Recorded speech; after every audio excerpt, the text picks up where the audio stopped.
Om Swastiastu, sebelumnya izin memperkenalkan diri, nama saya Niwayan Astiaryani dengan NPM 2211-031078 dari jurusan Akuntansi Fakultas Ekonomi dan Bisnis.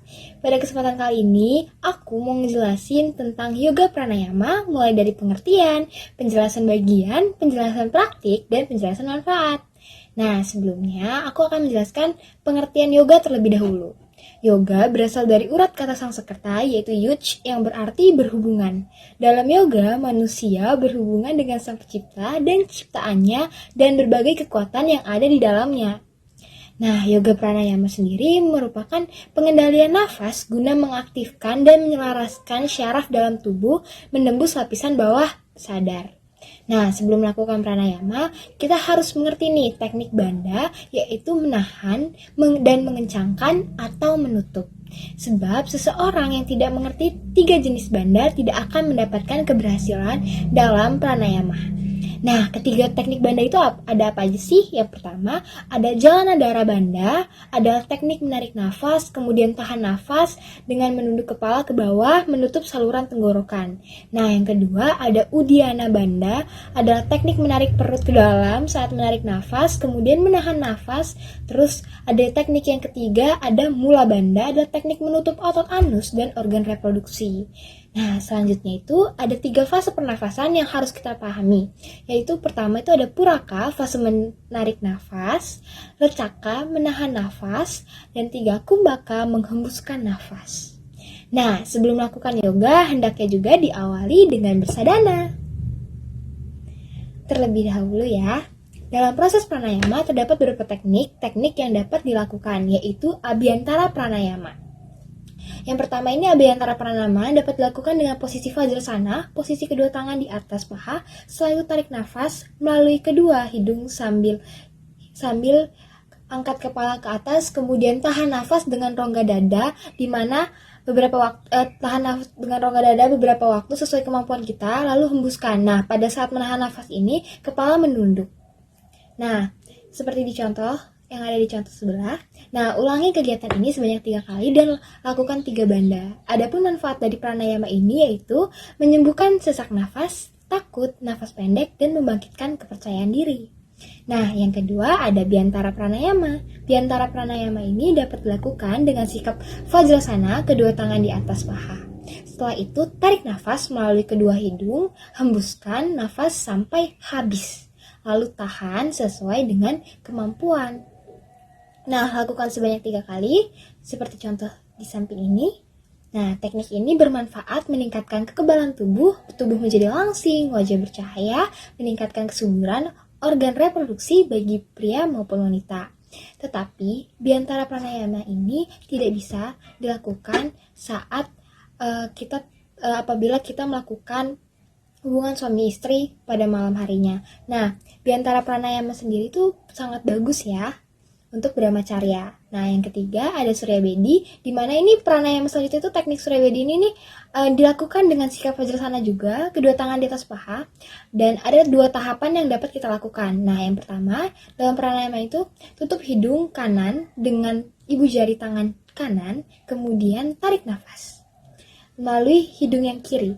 Terus tahan beberapa waktu sesuai kemampuan kita, kemudian hembuskan melalui hidung yang kanan dengan menutup hidung bagian kiri. Nah, kedua, ini sebaliknya teknik yang kedua ini. Kita tutup hidung yang kiri dengan ibu jari tangan kiri, kemudian tarik nafas melalui hidung kanan, terus tahan sesuai kemampuan, hembuskan melalui hidung kiri dengan menutup lubang hidung kanan. Nah, ulangi kedua langkah ini sebanyak 3 kali. Nah, seperti contoh. Nah, manfaat dari Surya Bedi pranayama ini adalah menyeimbangkan kedua energi dalam tubuh, energi matahari masuk melalui hidung kanan dan energi bulan masuk melalui hidung kiri. Nah, selain itu, teknik ini juga dapat menghilangkan pilek, penyakit kelenjar tenggorokan, sesak nafas, dan menenangkan pikiran. Selanjutnya, teknik yang keempat ada Bhastrika pranayama. Bhastrika pranayama ini dapat dilakukan dengan sikap Vajrasana. Ada 3 tahapan yang harus dilakukan dalam Bhastrika pranayama ini, pelan, menengah, dan cepat. Nah, pertama-tama kepalkan kedua tangan, Letakkan sejajar bahu, kemudian luruskan ke atas dan tarik kembali ke bawah dengan mengucapkan Soham. Mengikuti gerakan tangan sebanyak 3 kali. Nah, saat mengucapkan So, tangan ke atas, dan pada saat mengucapkan Ham, tangan tuh ke bawah. Nah, seperti pada contoh di samping ini ya.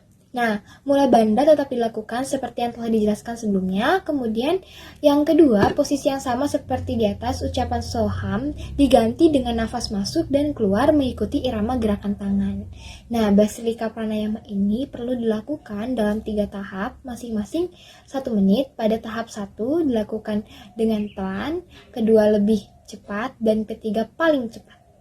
Adapun manfaat dari Basilika Pranayama tersebut adalah menghilangkan stres, marah, tidak punya tenaga, tidak bisa mengambil keputusan, selalu merasa lemah, tidak konsentrasi, pikiran kacau, suka menjelek-jelekan dan mengkritik orang lain. Basilika Pranayama ini juga dianggap sebagai rajanya pranayama. Nah, catatan untuk yang mengalami sesak nafas, jantung tidak sehat, dan tekanan darah tinggi sebaiknya melakukan tahap awal saja atau tahapan yang pelan. Nah, yang kelima ini ada Anulom Vilom Pranayama. Anulom Vilom Pranayama ini dapat dilakukan dengan menutup hidung kanan dengan ibu jari kanan, kemudian tarik nafas melalui hidung kiri tanpa menahan nafas, kemudian langsung dihembuskan melalui hidung kanan dengan menutup hidung kiri. Posisi badan tetap mengambil sikap Vajrasana, lakukan secara bergantian selama 1-3 menit setiap tahapannya ya.